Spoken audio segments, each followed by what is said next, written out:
Hey, what's going on, guys? Alex with NBC 11 Live, Team 1-1, born to compete. You see, I got that J Train next to me, Jordan Louie. Look, man, here's the deal. When we say J Train, man, either you can get on the tracks, or you can get off of them, or you can hop on for a ride. I'm not quite sure how I'm gonna put this, but it's a bad guy sitting next to me. How you feeling, man?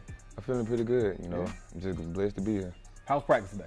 Practice is pretty good, just basically a walkthrough day, you know, putting in some new stuff for, you know, this upcoming game. And, you know, we feel pretty good about it. You know. Now you have, to me, and I think he is one of the most underrated offensive minds from a coaching standpoint, Coach Todd, Coach Wofford.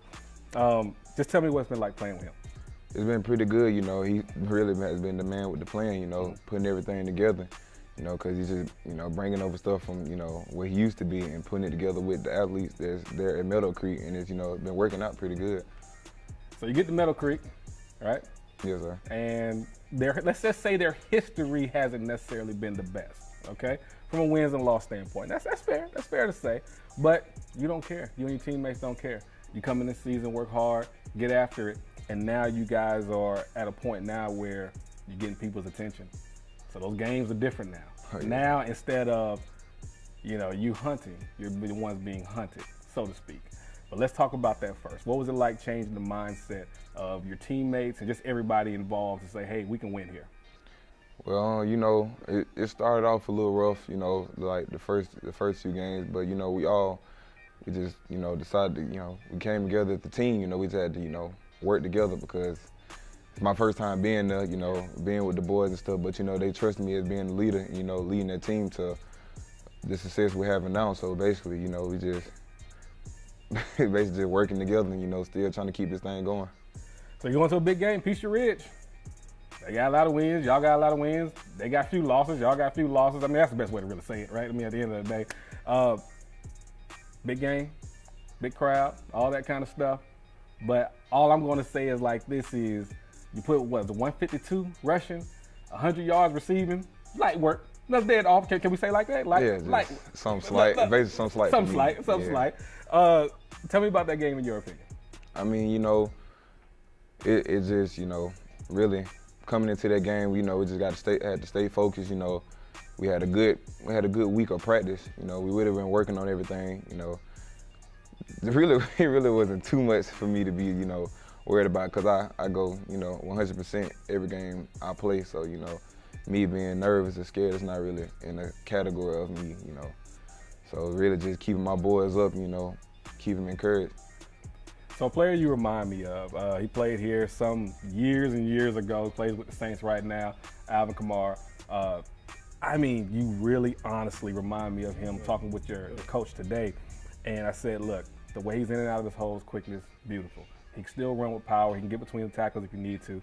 He can get outside, knock his head on the goal post, score a touchdown, cue his band, right? Then also, too, he's not a liability in the passing game. He can catch out the backfield. If needed, I haven't looked at all your film yet, but if needed, you can go in the slot and do line up at receiver, do whatever is needed to be done, and you can block, blitz, pick up. I mean, you got the whole package right now. But that's me talking, bragging on you. You as a running back, you tell me about you. You know, who do you see yourself like, or just what type of player are you? Me, you know, a lot of people, well, basically, my dad, you know, he's one of my biggest critics. You know, he's always been pushing me, you know, to be the best that I can be. You know, every day. Hey man, you been working on your speed. You been in the weight room. You been lifting. Yeah. I just get those calls every day. So really, and he tried to you know, compare me a little bit to, like, you know, Reggie Bush with the speed wise. And basically to, like, dare him with the kind of strength and stuff, because I got a mean stiff arm. Yeah, I saw that. I saw you stiff arm somebody, man. I mean, you changed their religion when they came back up, man. I saw that. You know, they went down Baptist and came up just, I don't even want to say the religion, just a whole different religion. You know, that's like, wow, that happened pretty bad there. But yeah, that stiff arm is mean, and not to interrupt you on that one though. But I'm not gonna ask you for predictions or anything like that. But you know, you guys are rolling now. You know, hey. Can't hide no more. Yeah, can't hide no more behind the old Meadowcreek, right? So this is the new Meadowcreek. What are your expectations for the rest of the season from your team and for yourself? Basically for us boys, just, you know, stick together. You know, not, you know, give up on each other. You know, just, you know, we just call each other a family. So just, you know, really just keep, stay focused and keep on going, not trying to get the big head about what we're doing now, because, we still got a lot more games, to prove ourselves that they're not who they used to be. Me, I just, came along to help the boys out, so that's basically just it with that whole situation. I love your answer, man. Any shout outs, anything you want to give? No, really just, shout out to God himself, really, for, having me in this situation. And basically, especially my parents, because without them, I wouldn't be in the situation I am now. And I really appreciate you for having me on this show. Hey, man, look at you, man. I appreciate that, man. Jay Groovy. Hey, man, my guy Jordan Louie. Look, again, I'm going to tell you this. Let me put the whole state on notice. He's a bad boy. When he get the ball in his hand, he's a bad boy. And I'll tell you what, if he has the ball in his hands for a little bit longer, they're going to cue the band up a couple of times. And they're going to turn the lights off. You're going to go home mad trying to figure out what you can do. And then film day going to come on Sunday or Monday, whenever film day comes. Just don't even come, because it's going to get rough for you in practice. Either way, guys, make sure you catch us. NBC 11 Live, Team 1-1. Of course, with Maria, she's doing the hosting now. She's doing a fantastic job. Got to give Maria a shout out. Reg with the new lineup. He has a box. He got that. You seen Reg?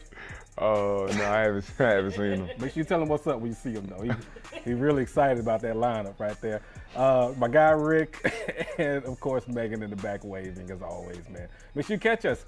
NBC Born to Compete and Alex, the #1 segment in the country. Take care, guys. We're out.